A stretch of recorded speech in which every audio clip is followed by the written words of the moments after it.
बिहार राज्य फिल्म विकास निगम है, film development corporation है।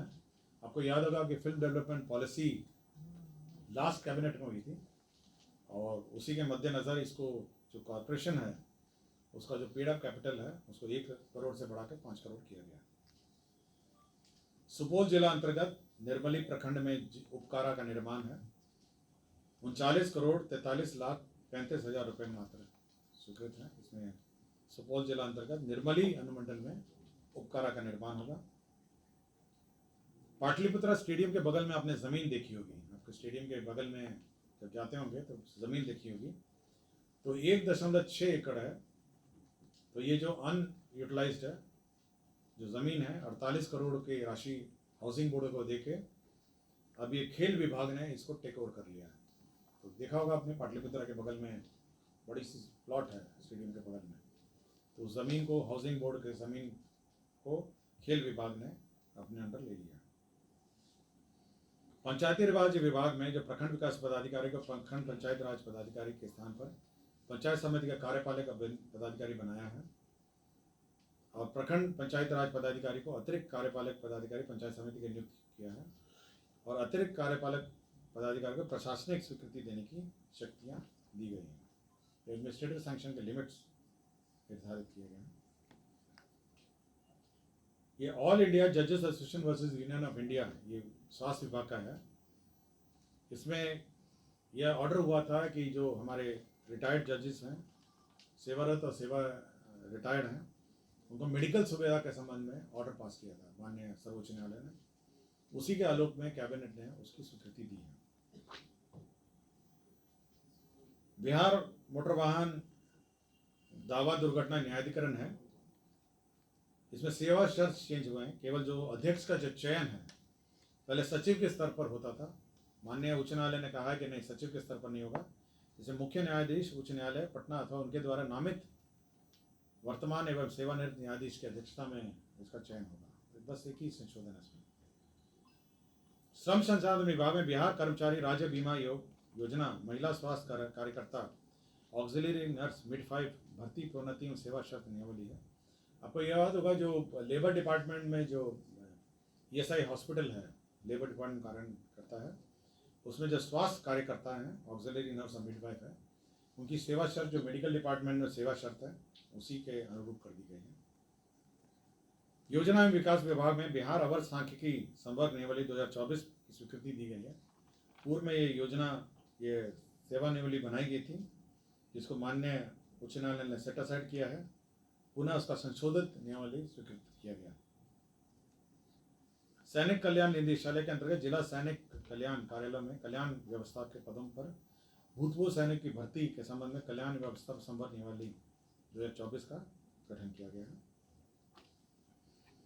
खनिज पदाधिकारी, खनिज खान एवं भूतत्व विभाग में खनिज विकास पदाधिकारी, सहायक निदेशक एवं उप निदेशक एवं अपर निदेशक के प्रोन्नति के पदों पर बिहार लोक सेवा आयोग के माध्यम से सीधी नियुक्ति करने का निर्णय संबंधी संकल्प को संशोधित करने एवं प्रतिनियुक्ति के आधार पर मुख्यालय स्तर पर अपर निदेशक का 1 पद, उप निदेशक का 1 नियुक्ति की स्वीकृति के संबंध में निर्णय लिया गया।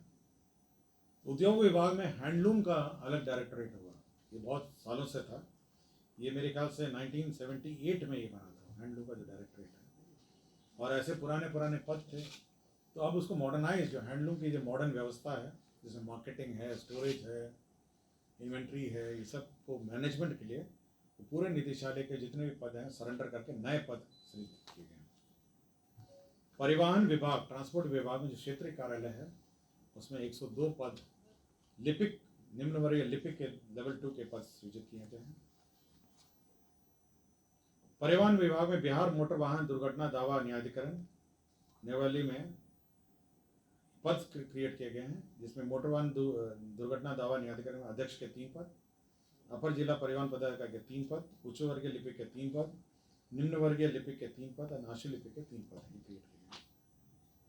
अंकक सहायक अवर निरीक्षक के सृजित 78 पदों को सम परिवर्तित करते हुए उतने ही आशु सहायक अवर निरीक्षक के पद क्रिएट किए गए, न्यू पद क्रिएट किए गए हैं।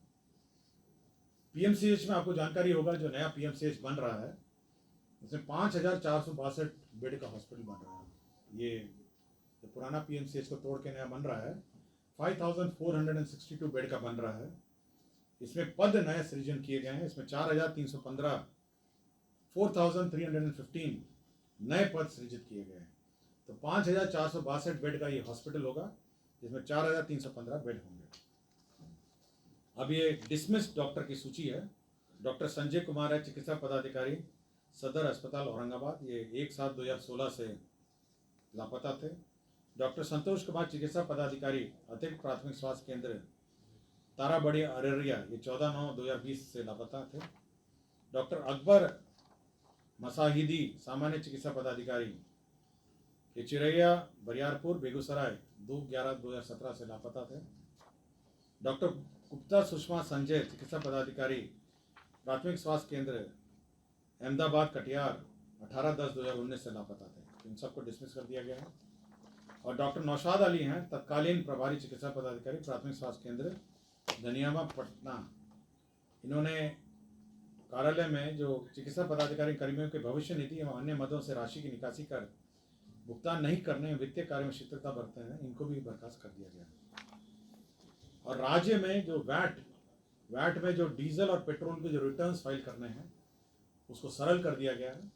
और अब डीजल और पेट्रोल के जो रिटर्न्स हैं वो सरल रूप से फाइल किए जा सकेंगे। मैं डिटेल्स आपको उपलब्ध करा दूंगा। और पटना में पाटलिपुत्रा विश्वविद्यालय college of commerce Rajendra Nagar में मेट्रो के लिए ज़मीन, शिक्षा विभाग की ज़मीन थी, उसको मेट्रो के लिए स्थानांतरित किया गया है। धन्यवाद। 36 एजेंडा थे। धन्यवाद। के लिए है 25 वर्ष की आयु निर्धारित है। यदि वो विवाह कर लेता है या नौकरी में हो जाता है, जो पहले हो। पुत्र के केस में, पुत्री के केस में है आयु सीमा का विचार किए बिना उसके द्वारा उपार्जन शुरू किए जाने, मतलब नौकरी लगने या उसके विवाह हो जाने तक, उसमें जो भी पहले हो, मतलब उसमें लड़की में उम्र सीमा नहीं है। अगर वो अनमैरिड रह जाती है, नौकरी नहीं करती है, तो उसकी उम्र सीमा नहीं है। तीसरा है किसी तरह की स्थायी अशक्तता से पीड़ित पुत्र पुत्री, शारीरिक या मानसिक, आयु सीमा पर विचार किए बिना तथा वैवाहिक स्थिति के होते हुए भी आश्रित माना जाएगा। और इवन अगर मैरिड हो तो उसको आश्रित माना जाएगा।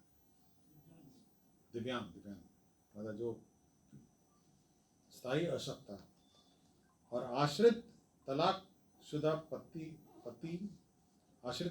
पति द्वारा परित्यक्ता या उससे अलग हुई पुत्रियां, विधवा पुत्रियां तथा आश्रित अविवाहित तलाकशुदा पति द्वारा परित्यक्ता या उससे अलग हुई बहनें, विधवा बहनें, आयु सीमा पर विचार किए बिना। और नाबालिग भाई है व्यस्क होने की आयु तक। और आय जो है, मासिक आय जो डिफाइन की है वो है 9,000 रुपये प्लस महंगाई भत्ता से कम है, वही सरकारी कर्मी का पर आश्रित माने जाएंगे। तो इनकम भी है, कौन आश्रित है, ये डिफाइन है।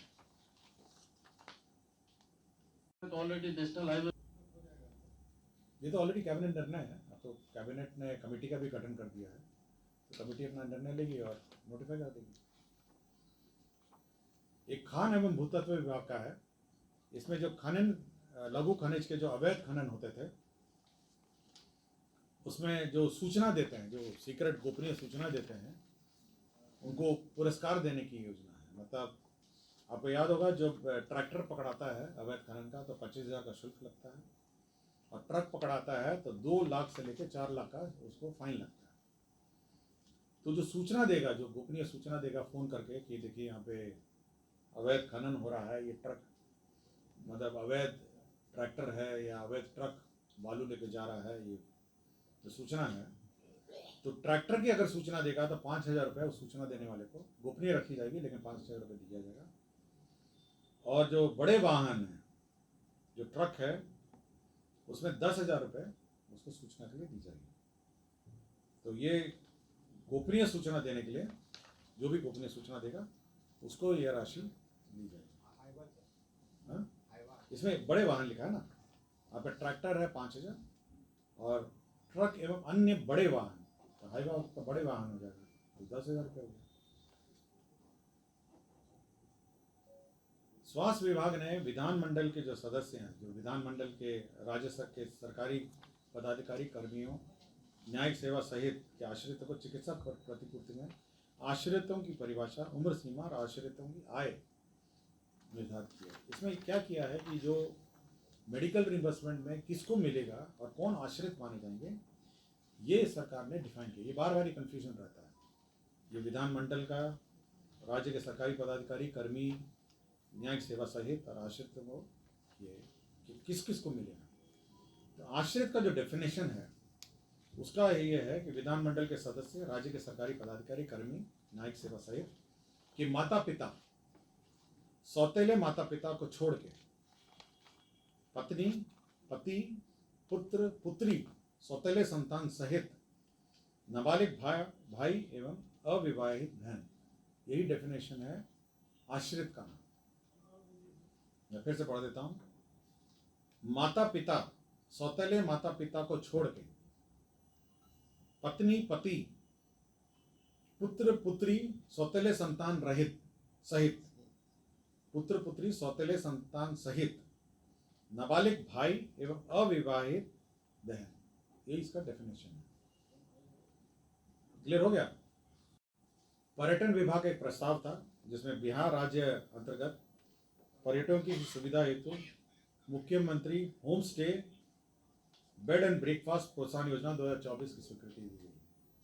आपको जानकारी हो कि जब आप अन्य राज्यों में जाते होंगे तो लोग अपने घरों में भी गेस्ट हाउस बनाए हुए हैं।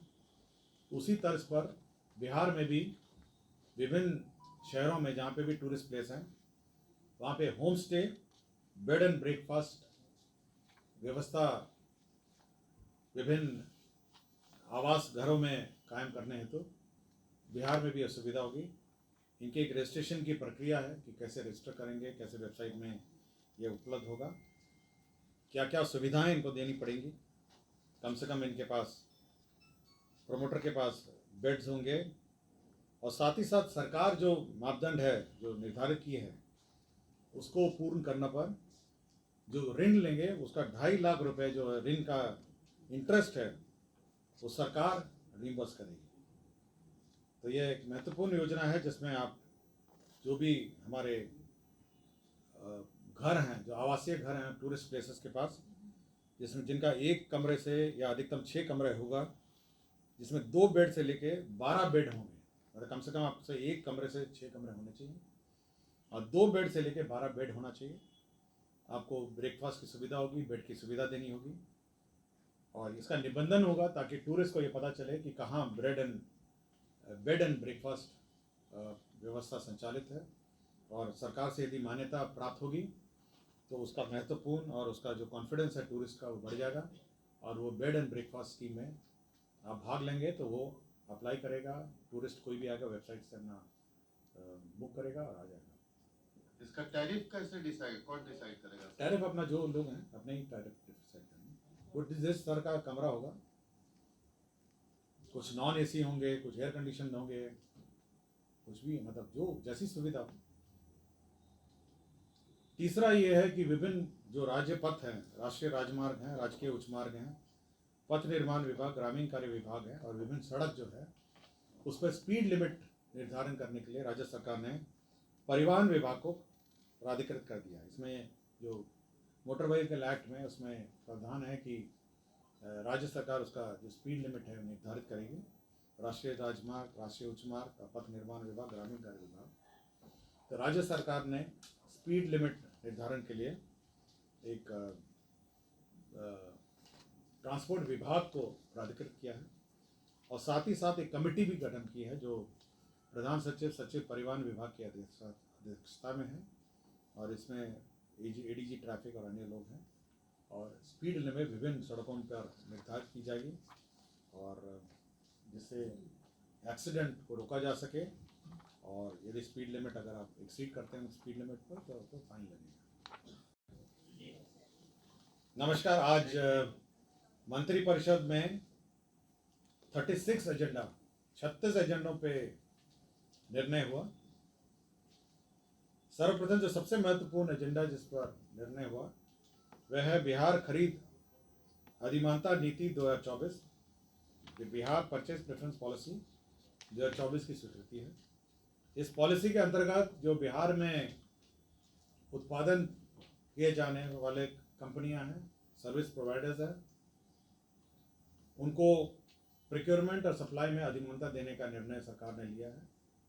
इस नीति के अंतर्गत यदि जो बिहार की कंपनियां हैं यदि L1 जो न्यूनतम दर में से 15% के मार्जिन में अगर बिड करती हैं तो ये निर्णय हुआ है कि जो L1 रेट पे उन्हें 25% का ऑर्डर दिया जाए।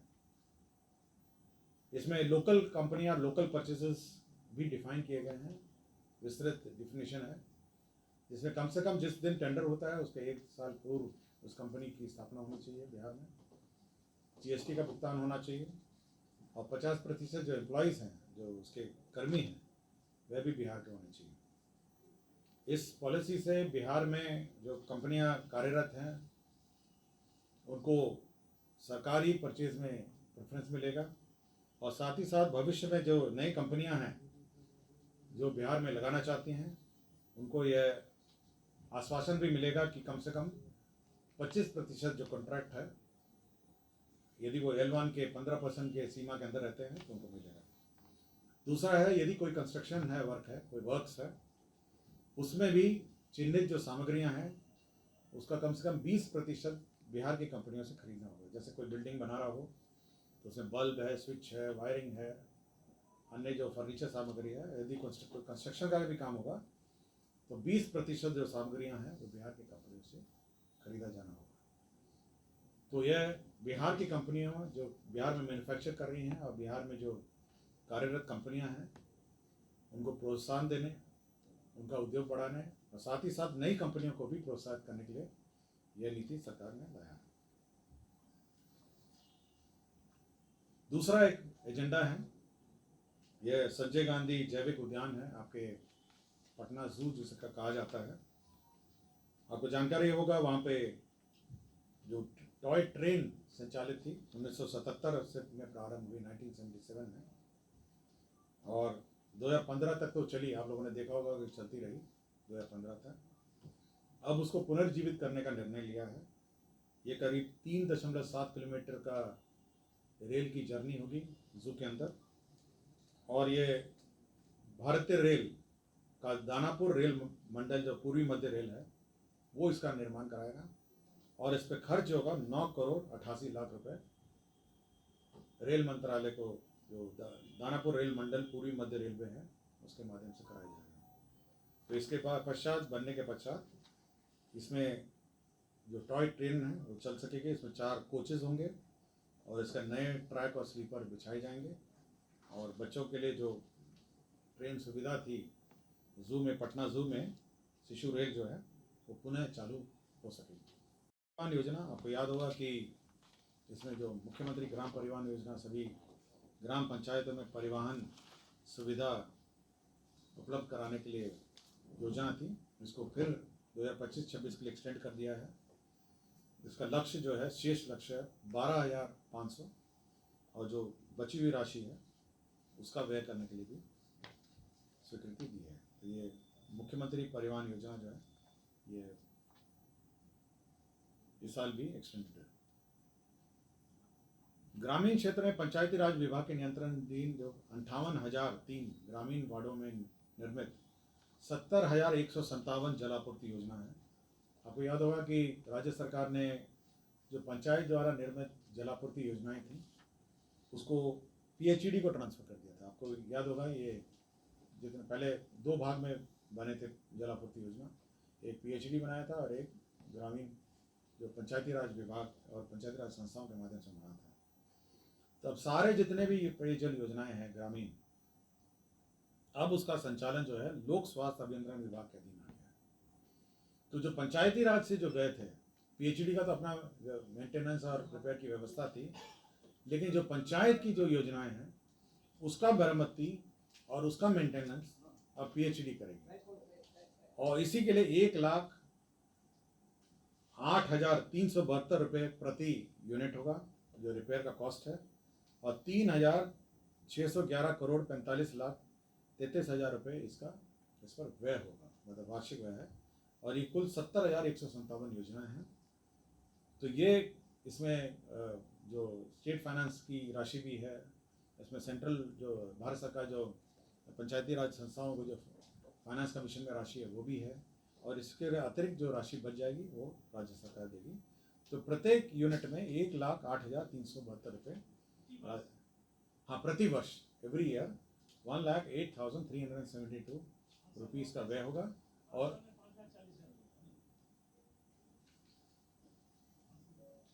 नहीं, प्रत्येक यूनिट का, प्रत्येक पेयजल योजना का ये रिपेयर कॉस्ट है। हाँ ये हर घर नल योजना है ना सर? हाँ, हर घर योजना है। तो ये पूरा ट्रांसफर हो गया पीएचईडी को। कम से कम पूरे राज्य में एक ही रुकता रहे और एक ही डिपार्टमेंट कोऑर्डिनेट करे। कभी कभी जैसे कंप्लेन मिलता है, यही खोजने में लगता है कि पीएचडी की योजना है, पंचायत की योजना है, तो एक रूपता रहे और एक साथ मेंटेन हो सके और एक स्टैंडर्ड प्रोटोकॉल और स्टैंडर्ड्स रहे, इसीलिए उसको। और पीएचडी तो यही काम के लिए है ना, राज्य सरकार में ये जो पीएचडी डिपार्टमेंट है उसका काम ही है पेयजल आपूर्ति ये योजनाओं को कार्यान्वयन। क्योंकि सीएम इस पे बड़ा अपना ये मतलब नाखुशी जाहिर किए थे हर घर नल। जहाँ तक मेरी जानकारी है कैबिनेट के ब्रीफिंग में ये है कि एक रूपता लाने के लिए, क्योंकि पीएचडी को मिल गए हैं पंचायत की योजना, इसलिए उसको रिपेयर करने की जो प्रोटोकॉल है, फंडिंग सिस्टम है, उसको मैंने आपको बताया। यूनिफॉर्मिटी रहे। फाइनेंस कमीशन के ग्रांट भी इसमें इंक्लूडेड है, केंद्र फाइनेंस कमीशन के भी ग्रांटेड इसमें इंक्लूडेड है, फिर राज्य सरकार भी ग्रांट इंक्लूडेड है। इसमें बिजली कौन भुगतान करेगा यह भी अंकित है।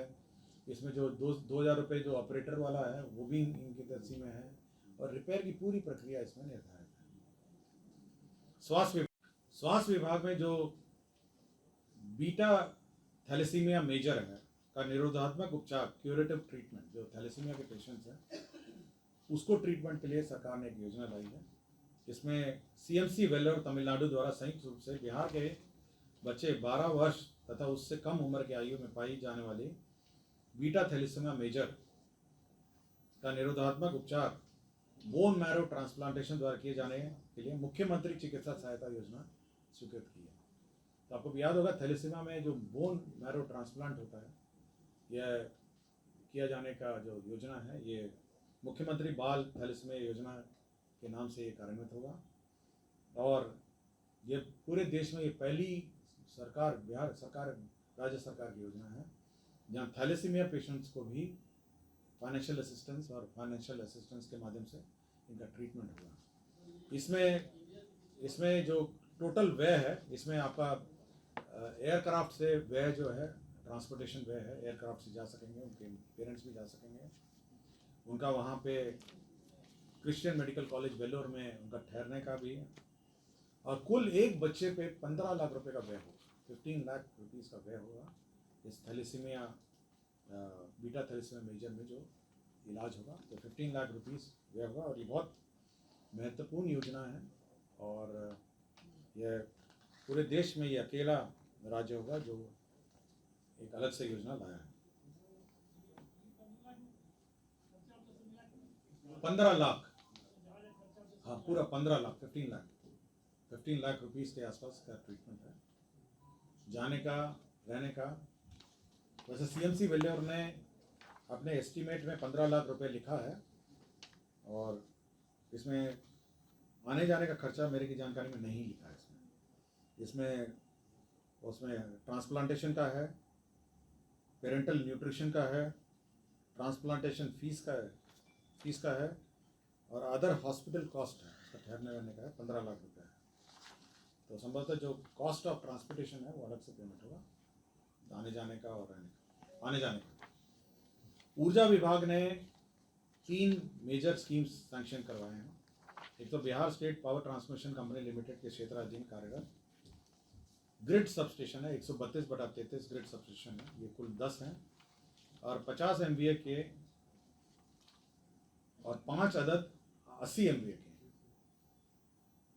तो 10 ग्रिड सबस्टेशन है 50 MVA के, और 5 हैं 80 MVA के। जगह अगर मैं पढ़ देता हूँ, जो 50 मेगावाट एम्पेयर है वो है बोध गया, गो, सिमरी बख्तियारपुर, तारापुर, टेहटा, शाहपुर पटोरी, मझोल, रामनगर, बांका पुराना एवं चकिया। और 5,000 जो 80 MVA के ट्रांसफार्मर्स हैं वो है हाजीपुर पुराना, पूर्णिया, डुमरांव, सीवान पुराना एवं मुजफ्फरपुर। तो ये महत्वपूर्ण योजना है आपके ट्रांसफार्मर लगने का। दूसरा है कि Bihar state power transmission company के अंतर्गत 5 अदद 132 KVA का संरचना लाइनों का नवीकरण एंड आधुनिकीकरण और रिकंडक्टरिंग होना है। तो रिकंडक्टरिंग ऑफ ओल्ड लाइन्स है, जिसमें 254 करोड़ 71 लाख रुपए व्यय होंगे। Bihar state power transmission company में 12 अदद 132 KVA संरचना लाइन है। तो डबल सर्किट जो होता है, 2 तरह से बिजली आती है, उसका रिकंडक्टरिंग है 12 संख्या में 147.73 करोड़ का। विज्ञान एवं प्रौद्योगिकी विभाग का प्रस्ताव था। जमुई जिला में 300 बेड का बालक छात्रावास, एक बालिका छात्रावास भी है 250 बेड का, प्राध्यापक गेस्ट हाउस, प्राध्यापक सह प्राध्यापक और 500 क्षमता का ऑडिटोरियम है। कुल 72 करोड़ 61 लाख रुपए 14,000 रुपये। इंजीनियरिंग कॉलेज का है। इंजीनियरिंग कॉलेज में आपके हॉस्टल्स, गर्ल्स हॉस्टल्स, आपके स्टाफ के फ्लैट और ऑडिटोरियम का निर्माण है वित्त विभाग में। और वो है बिहार खरीद और अधिमानता नीति 2024, बिहार परचेज प्रेफरेंस पॉलिसी 2024।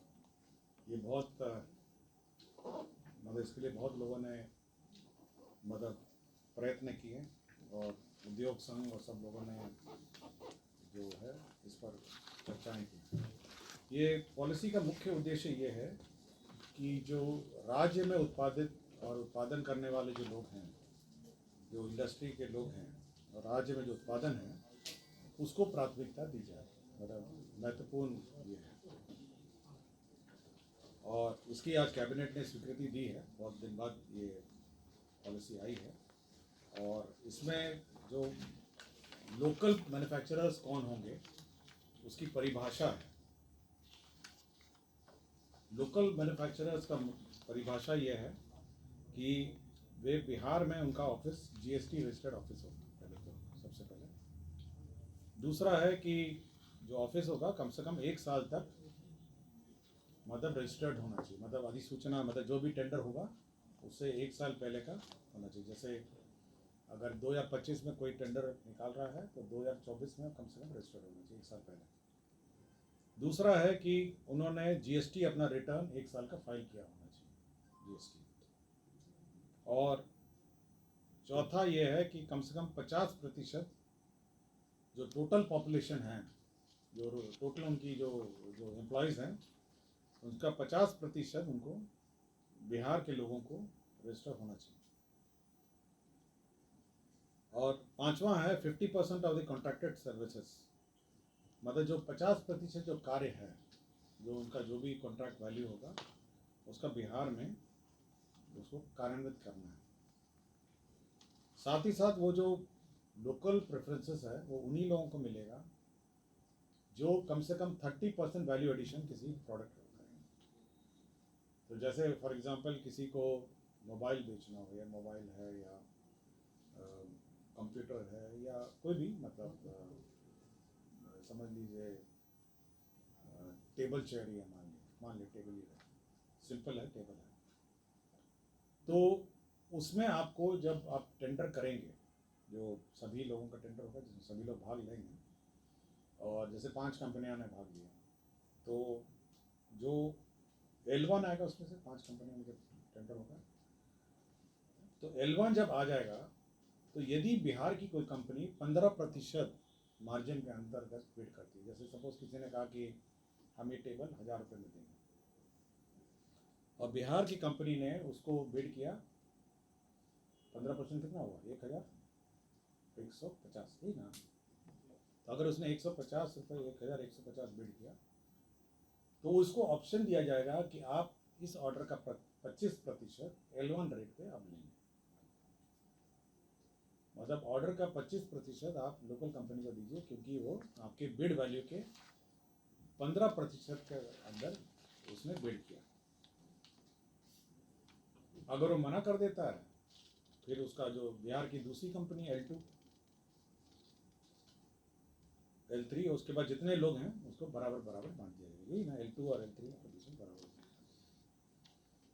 तो इसका ये उद्देश्य ये है कि बिहार की कंपनी अगर थोड़ा ज़्यादा भी L1 से ज़्यादा बिड कर देगी तो यह उस डिपार्टमेंट की बाध्यता होगी कि 25% जो ऑर्डर है वो बिहार की कंपनी को देगी यदि वो इस सारे क्राइटेरिया को फुलफिल करती है। 1 साल पहले उसका रजिस्ट्रेशन होना चाहिए, उसका ऑफिस होना चाहिए, उसमें GST फाइल करना चाहिए और साथ ही साथ उसका जो एम्प्लॉयज़ हैं 50% बिहारी होने चाहिए।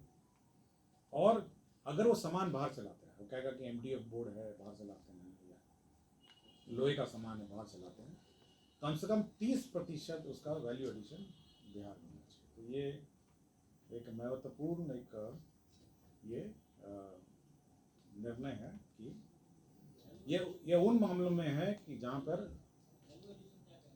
मतलब वैल्यू एडिशन, जैसे आप लकड़ी लेकर आए बाहर से और लोहा लेकर बाहर से आए, तो लकड़ी और लोहा का आपका दाम हुआ मान लिया 700 रुपये, तो 300 रुपये आपने यहाँ लगाए, उसका लेबर, उसका बाकी कांटी वांटी जो था सब सामान है, तो 30% आपने वैल्यू ऐड किया उसमें, मतलब उसने पॉलिश किया, उसमें नट बोल्ट टाइट किए। मतलब ऐसा नहीं है कि आप लोकल के नाम पे बाहर से कोई सामान ले आए, उसके बाद डब्बे में डाले, मेड इन बिहार लिख दिया और बेच दिया, तो समझ गया ना? हाँ, असेंबल में 30% नहीं होगा ना, 30% कहाँ से होगा? जब तक कुछ काटा पीटी नहीं करिएगा। टेबल है तो उसको लकड़ी को काटेंगे आप, बड़ा बड़ा बोर्ड है उसको पहले काटेंगे, उसके बाद उसका बीट लगाएंगे, उसका लोहे में कसेंगे, तो असेंबल तो मुश्किल हो जाएगा। असेंबल में तो कितना होगा? 5%, 10%, ये 30% वैल्यू एडिशन की बात है। तो ये है जो उन सामान में, जैसे पेंसिल है, आपने जैसे